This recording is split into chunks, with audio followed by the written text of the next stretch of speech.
hari ini hari Senin.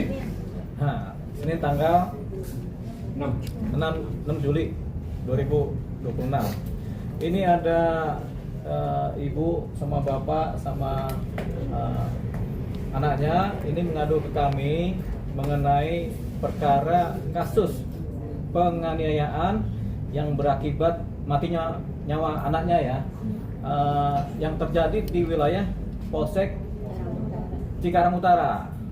Kejadiannya tahun 2025 tanggal 18 Oktober 2025. Ini kemudian ternyata pelaku sudah tertangkap sebenarnya.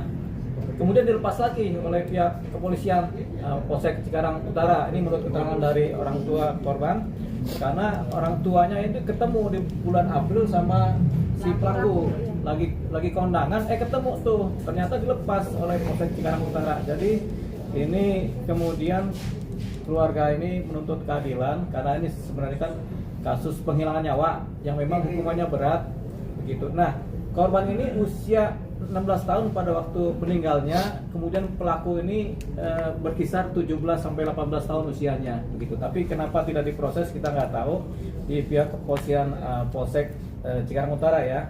Jadi jelasnya kejadiannya saya ceritakan dulu secara sederhana.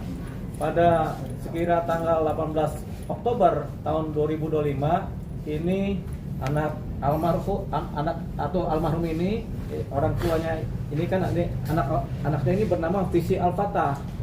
Visi Al-Fatah Pau ya. Visi Al-Fatah ini diajak temannya nongkrong di depan atau ngopi di depan Migacoan di daerah wilayah Cikarang Utara ya. Malam hari kemudian ternyata beliau bersama teman-temannya nongkrong, entah ada masalah apa, almarhum kemudian ditusuk oleh temannya ini kelas 3, sementara kelas 2 ya, kelas 2 SMA, sementara si Visi ini baru masuk nih, Visi Al-Fatah ini. Nah, kemudian paginya meninggal lah temannya si korban ini kan, si Visi ini meninggal, diproses oleh Polsek Cikarang Utara. Nah, jadi kemudian ditunggulah oleh keluarga korban proses hukumnya bagaimana. Ternyata ditahan ini si pelaku, dua pelaku ditahan, yaitu yang bernama Dewa dan yang bernama Farhan. Itu pelaku penusukannya Farhan sama Dewa ya. Satu lagi yang namanya Randy melarikan diri, jadi satu DPO. Nah, ini kemudian cerita tentang kejadian ini kemudian di press conference-kan oleh pihak Polres Jababeka, Polres Metro Bekasi, di press conference-kan tidak berapa lama dengan cerita yang lengkap, yang katanya mau berproses secara hukum, kemudian ditunggu-tunggu sampai sekitar April kemarin nggak ada beritanya. Ternyata ditemukanlah si pelaku ini ikut kondangan dalam keadaan lepas bebas, ikut kondangan bertemu dengan orang tua korban begitu. Jadi kemudian ini orang tua korban shock, ini kenapa pelaku tidak diproses hukum begitu. Dicek ke Polsek Cikarang Utara, mereka nggak bisa menjawab ini. Jadi ini satu hal yang memang begitu tidak adil, dan di mana pihak kepolisian tidak menjalankan tugasnya menangani perkara kematian, di mana nyawa orang lain meninggal tapi tidak diproses, bahkan sampai sekarang belum ada kabar prosesnya, tapi orangnya sudah lepas. Nah, kita lihat ini pada waktu ini pelakunya nih, si Farhan ini ketemu 4 April. di 4 April 2026 dalam kondisi bebas, difoto sama orang tua korban. Orang tua korban ini Bapak Mulyadi ini Sebagai yang bertemu begitu. Jadi ada pertemuan secara tidak sengaja, si pelaku ini bebas ini begitu. Jadi ini kemudian orang tuanya menuntut keadilan ya. Kita juga lihat seperti ini, rasanya ini kita akan kejar Polsek Cikarang Utara. Siapakah polseknya, siapa kanisersenya, bagaimana penanganan penyidikannya sejauh mana, dan kenapa dilepas begitu, dan kenapa sampai sekarang nggak ada proses, entah dari kejaksaan, entah dari persidangan, nggak ada sampai sekarang. Tapi untuk lebih jelasnya silakan teman-teman media bertanya kepada orang tua almarhum atau salah satu kakak almarhum yang sekarang berada di sini, yaitu yang pertama Bapak Mulyadi dan Ibu Mulyadi beserta kakaknya Hani. Silakan lebih jelasnya, silakan bertanya. Kami selaku kuasa hukum nih, mendapatkan kuasa hukumnya baru mendapatkan cerita yang datang dari mereka. Tapi rasanya ini cerita ini valid karena ada bukti-bukti yang ada begitu. Silakan kalau mau bertanya kepada keluarga almarhum. Mungkin dari keluarga sudah pernah mengkonfirmasi ke polsek tersebut belum? Sering. Kita udah sering bolak-balik Ada buatan sasannya. Udah sering datang nanyakan di bulan kejadian bulan Oktober kita nanyain bulan November, di bulan Maret, di bulan pokoknya 2 bulan sekali kita kan takut mengganggu kerjanya ya. Jadi kita ada kadang-kadang ngecat gitu, nggak langsung datang gitu. Oh ditunggu ya nanti sidangnya gitu. Nanti terus kadang ada jawabannya ini belum naik soalnya masih P19 katanya. Belum P21 jadi di kejaksaannya ditolak terus gitu jawabannya. Itu berarti konfirmasinya setelah ibu ketemu di kondangan itu sama si pelaku? Sebelumnya kalau yang kondangan itu udah nggak ada kontak apa-apa lagi, cuman pas Maret saya nanyain, saya dapat kabar dari tetangga si pelaku, kok kena si Farhan ada di rumah masa saya gitu. Terus saya tanyain ke polsek kalau emang nemuin pelaku itu aja kirim buktinya foto atau rekaman.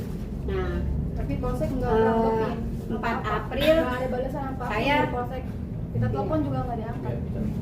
4 April saya nemuin pas kondangan tuh, pas 12 Maret saya nanyain dia bilang begitu. April saya nanyain, saya ke kondangan ketemu anak saya yang nomor 3 nemuin. Dari situ saya ngejar-ngejar anak saya. Yang saya takutin, saya udah kena musibah, takutnya anak saya ngelukain orang gitu. Nah itu yang saya takutin. Kenapa nggak ada konfirmasi?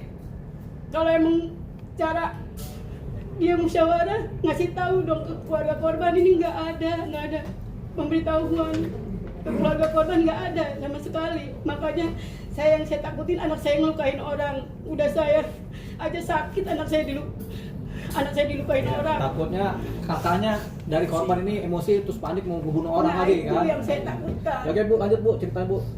Itu yang saya takutkan. Saya ngejar-ngejar anak saya, ngejar-ngejar si pelaku. Kata si pelaku saya ada yang nangguhin gitu aja gitu. Saya harus nemuin orang ini gitu. Saya ikutin sampai ke kontrakan, ke pojokan. Dia tinggal di kontrakan, tempatnya gelap. Terus saya tungguin dia sama anak-anak saya ya. Saya bawa ke Polres. Dari Polres berhubung hari Sabtu, terus sama Polres saya antar ya Bu ke Polsek, diantar lagi sih ke Polsek sama pelaku itu. Terus anak saya sama bapak ke dalam ya. Tapi tetap dilepas. Iya. Jadi tetap dilepas ini si pelakunya. Izin Ibu, itu si anak Ibu sama si pelaku nih Saling kenal? saling kenal nggak? Kenal Pak, satu sekolah. Oh, satu sekolah. Satu sekolah, dia kakak kelasnya. Sekolahnya di mana tuh Bu? Sekolah. SMK Ini 2 apa? Pengkolan. SMK 2 Cikarang Barat. Sama dua sekolah. Sekarang barat. Izin Bang, ini kan pelaku ditahan 2 ya? Dua. 2, yang berarti yang satu lagi itu cuma DPO. satu kabur apa ya? Yang satu Iya, DPO, DPO. yang duanya ditahan, jadi 3 pelakunya.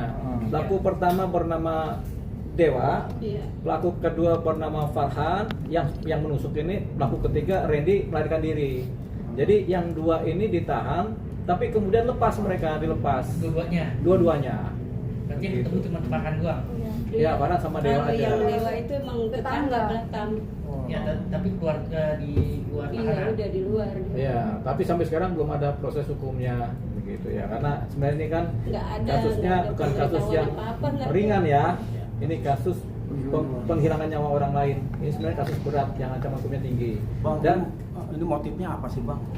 dan Ya, motifnya tuh yang tahu pihak kepolisian Soal sebenarnya. ada info apa-apa, Karena mereka mereka- nggak dijelasan. Nggak Nggak ada, dijelaskan. nggak ada Dijelaskan penjelasan apapun, Pak. apapun. Motifnya apa belum, kita nggak tahu Pak.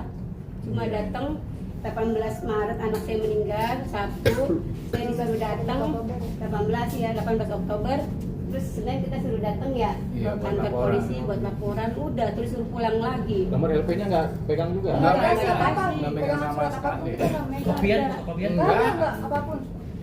Laporan terus bawa ke BAP, kita nggak dapet apa-apa. Nggak dapet apa-apa. Bu pada saat ditusuk itu langsung meninggal atau sempat pulang dulu Bu? Enggak, saya mah tahunya udah di rumah sakit udah meninggal. Oh nggak sempat komunikasi ngobrol? Enggak.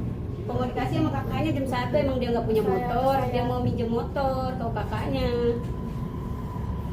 Itu doang, kagak. Sama saya ini cuma pamit habis sholat isya, Pak, Mak, ada yang ngajakin ngopi, kok keluar ya, jangan malam-malam deh, kata saya gitu. Terus kata dia, enggak, cuman bentar, tapi mau izin malaman dikit dah ya, katanya mau ada acara rapat maulid, kata dia gitu. Ya udah, saya kasih izin. Udah dari situ saya juga biasanya ngebel dia jam 9 belum pulang gitu, saya nggak ngebel, nggak apa, saya tidur pulas karena saya kerja capek ya.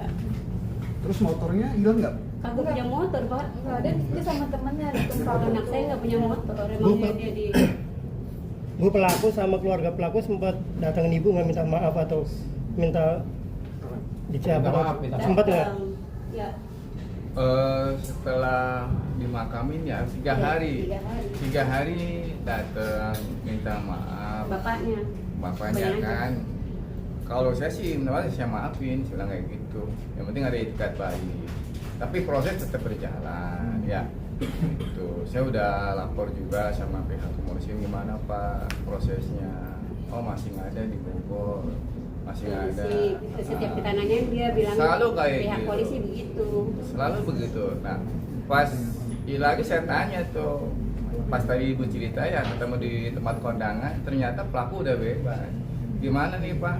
Pelaku udah bebas ini, gitu. Alasannya dia tetap wajib lapor, gitu. Ada penangguhan. Penangguhan, karena ada pengacara 4 orang yang ngejamin dia keluar. Gitu. Pelaku ini Oh, apa bertanya dulu kasusnya Pak? satu kepada abang kita kuasa hukum. Iya. Ini pelaku ini kenapa bisa bebas tanpa ada proses hukum? Ya, sampai saat ini kita dapati tidak tanpa adanya proses hukum. Ya, kita belum dalami di dalam, tapi sebenarnya perkara-perkara seperti ini yang terkait dengan penghilangan nyawa orang lain, ini biasanya nggak pernah ada penangguhan, penahanan, atau malah dilepas nggak pernah ada. Jadi ini kasus yang bagi kami agak anomali, kasus yang anomali yang tidak sesuai dengan pakem-pakem prosedur hukum. Jadi makanya ini kita tuntut kepada Polres, Polres dulu, Polres Jababeka, Metro Bekasi, supaya mereka memproses kasus ini. Jangan cuma press saja gede-gede, tapi kemudian perkaranya dilepas. Yang kedua kepada Polsek Cikarang Utara, ini memang harus memproses kasus ini juga, termasuk kalau ada pihak-pihak penyidik atau pimpinan yang kemudian diduga bermain dengan kasus ini, kita minta ini supaya ini ditertibkan kepada pihak Kapolda Metro Jaya kalau yang ini ya. Jadi kita minta demikian. Sementara ini kita sampaikan seperti ini karena kita tidak dapat data apa-apa mengenai apa yang terjadi di Polsek, apa yang terjadi di Polres, tapi kita mendesak pihak kepolisian untuk memproses kasus ini dan sampai kasus ini menjadi ramai sedemikian rupa, karena ini akan merusak citra kepolisian lagi begitu ya. Jadi kita minta demikian. Ada pertanyaan lagi, Bang, mungkin nggak si pelaku ini sama-sama di bawah umur, karena kan ada jadi kalau dia begini, kalau di bawah betul, umur nggak boleh ada ditahan. pelaku yang di bawah umur, di bawah usia 14 tahun itu ada undang-undangnya di mana dikembalikan kepada orang tuanya salah satunya, atau dibawakan ke dinas sosial, tapi di bawah 14 tahun. Boleh. Tapi pelaku ini sudah 17 tahun up. Udah megang KTP lah ya. Ya, sudah megang KTP, bahkan pelaku ini sedang bekerja di salah satu perusahaan. Pelakunya ini dilepas dan sedang bekerja begitu. Nah, kita juga dapat data pelaku ini sudah 3 kali melakukan hal yang sama terhadap pihak-pihak yang lain juga begitu. Jadi ini makanya kita minta supaya pihak Polsek, Polres maupun Kapolda Metro Jaya menertibkan perkara-perkara seperti ini supaya jangan sampai terjadi penyimpangan-penyimpangan hukum yang mereka jalankan atau pihak perbuatan yang melanggar hukum yang dilakukan oleh oknum aparat kepolisian. Kalau memang ada ketidakpuasan, apakah dari pihak keluarga mau melapor ke Propam? Udah, Pak. Udah. Iya. Tapi diserahin lagi ke Polsek Cikarang Utara. Diserahin lagi. Alasan ibu dari nanya Propam apa? Saya sempat di BAP Pak ya, Ah. di Propam. Apa itu isinya apa BAP itu Pak? Nggak ada yang dikasih tahu, dipotongin botol. Alasan Dan dilimpahkan kasih tahu. karena kan ini kan kasus Nanti pembunuhan. Buruan kata nih. bilangnya apa Pak? Katanya nanti mau diurus sama dia. Sama dia itu siapa, Polsek? Propam. Sama Oh, mau Propam. Propam. Iya, mau diurus. Bapak tunggu aja nanti kabarnya gitu. Bulan April itu. Ternyata sampai 2 Sekarang bulan belum. ini belum juga ada kabar. Propam? Iya, belum ada kabar dari Propam juga belum. Propam ini Polres apa sini Polda? Propam ini. Sini Polda. Propam Polres. ini Pak. Sini Polda. Ya. Oh Polres. Polres. Nggak lari ke sini? Enggak, belum. Baru ke Polres saja. Oh Nah, gitu. sambil bawa anaknya tuh, aku bawakan hari Sabtu, 4 April. 4 April saya bawa ke Polres, bahwa pelakunya udah bebas, udah ada di luar. Gimana solusinya? Kan kayak gitu, gimana bagusnya? Akhirnya dibawa tuh pengantar tuh ke Polsek. Lagi. Berhubung hari Sabtu nggak ada ini ya, deh. Pada Alasan. libur, alasan udah libur, nunggu hari Senin. Hari Senin saya datang ke Hari Senin saya Propam. datang sama anak Propam. ke Polres, Ah, Polres. Iya, Polres. Lokasi. Iya. masih udah Pak nanti Tunggu kabar. tunggu kabar aja. Penjelasannya Kalau nggak dari jelas saya. begini Ibu, ada rencana mau ke Propam sini? Di Polda? Enggak, justru kita mau ke tempat ke media ini sekarang. Kalau ke sana nanti ini media paling penting tuh. Gitu. Jadi supaya beritanya sampai dulu ke Propam lewat dari media gitu Bang. Oh, Gitu. Terus terang Pak, saya jangankan ke tempat-tempat yang gede begini Pak, Polsek aja saya takut. Ya kan didampingin sama beliau hebat ini. Harus, harus. Bang Yumara ini. Alhamdulillah saya. Hebat Bang Yumara ini Bu. Saya belum pernah berhubungan dengan Iya, Makanya bisa yang dibantu lah, dikasih bisa media ditolong, ini yang Bang. akan memberitakan ini. Bang Deo tapi Aman sama Bu. Sama ini Bu, sama Abang inilah aman. Bang Deo tapi ada rencana untuk ke Polsek Cikarang. Oh iya, nanti kita ke Polsek ini tentunya dengan surat ya. Iya, yang penting surat dari media sampai dulu ke mereka. Nanti kita tentunya dengan surat-surat yang lebih serius lagi kita sampaikan ya, termasuk surat teguran juga kepada pihak Polsek, kepada pihak Polres, agar jangan sampai tajamnya ke wilayah-wilayah Tajam mana? ke bawah, tumpul ke atas gitu. Tidak, tajam ke kanan, Oh. tumpunya ke kiri, jangan sampai begitu. Bang, ini kejadian udah berapa tahun sih Bang? Ini baru tahun 2025 nih, tanggal 18 Oktober 2025 kejadiannya. Sampai sekarang belum diproses ini. Jatuhnya berapa tahun? Jatuhnya mau hampir setahun ini. Begitu. Ibu kesehariannya pelaku gimana sih? Nggak tahu saya. Itu kan mungkin dikenalnya bandel atau gimana? Enggak, Nggak tahu dia ini saya. baru keluar dari pesantren terus Si siapa orang nih? lain, Si pelaku ini pelaku. pelaku Gimana dia keluar pelaku? si Nggak Pelaku tahu. terkenal bandel. Nggak tahu. Kalau dari ceritanya memang terkenal bandel katanya. Karena ini tadi abang bilang Iya, sudah 3 kali melakukan. Iya. 3 kali. tiga kali melakukan apa? Katanya dia pernah ini pasti pernah ada ini juga, Ada konflik kayak gitu juga katanya. Enggak Pernah berantem lah sama temen. berantem Ya, nusuk juga. terus sampai melukai gitu. Dari keluarga orang berada atau biasa Bu, Ibu melihatnya? Biasa aja, orang biasa. Orang biasa tuh nggak biasa kita nggak tahu tuh. Cuma kalau bisa lepas segitu kayaknya nggak biasa biasanya begitu. Punya pengendara 4 kok Pak. Punya pengacara Pengacara empat, empat. katanya. Oh, pengacara punya pengacara 4 ya, udah. Jaminnya Jamin. Nanti kita juga cari tuh siapa pengacaranya itu. Oh. Yang ngejamin keluar. sempat ketemu saya. Ya, siapa namanya pengacara? Siapa Bu namanya Bu? Tapi waktu ketemu itu ada pelakunya sama suami gitu Pak? Kata itu. Kalau waktu lagi ketemu sama saya tanggal 4 April itu, dia bilang, Bu, saya nggak nyangka almarhum ada di situ, gitu doang dia bilangnya, almarhum ada di situ. Saya tahu almarhum anak baik Bu, saya nggak nyangka almarhum ada di situ, gitu dia ngomong gitu terus ya. Terus kalau emang bukan saya yang ngelakuin Bu, kalau emang bukan kamu yang ngelakuin siapa bilang? Saya bilang tuh sampai di mobil sampai jalan ke Polres itu, saya tanya dia terus. Bukan saya Bu, ya kalau bukan kamu siapa? Coba tunjukin kalau emang teman kamu, atau saya gitu. Saya tahu Bu almarhum anak baik, saya Ini siapa juga yang nggak ngomong, Bu? nyangka gitu. Siapa? Pengacara tiga? Iya, Tarhan atau Dewan? Tapi Dia pas bilang gitu. pelaku itu katanya pelaku bilang kan kayak gitu, tapi pas dia ditangkap itu saya kan login ke Instagramnya ini korban adik saya ya, itu ada VN-an itu banyak suaranya kayak suara pelaku gitu, Ya. banyak VN-nya. Ya artinya memang diduga si Farhan inilah pelaku utamanya, cuma dia nggak ngaku kepada Iya, ibu ya. Pak Hamada yang nggak ngaku. Ya, jadi kita anggap saja begitu karena dia sudah ditahan sama polisi tapi dilepaskan juga begitu. Ya, Bu jangan sampai buyar ini cerita. Iya. Iya, iya. Iya.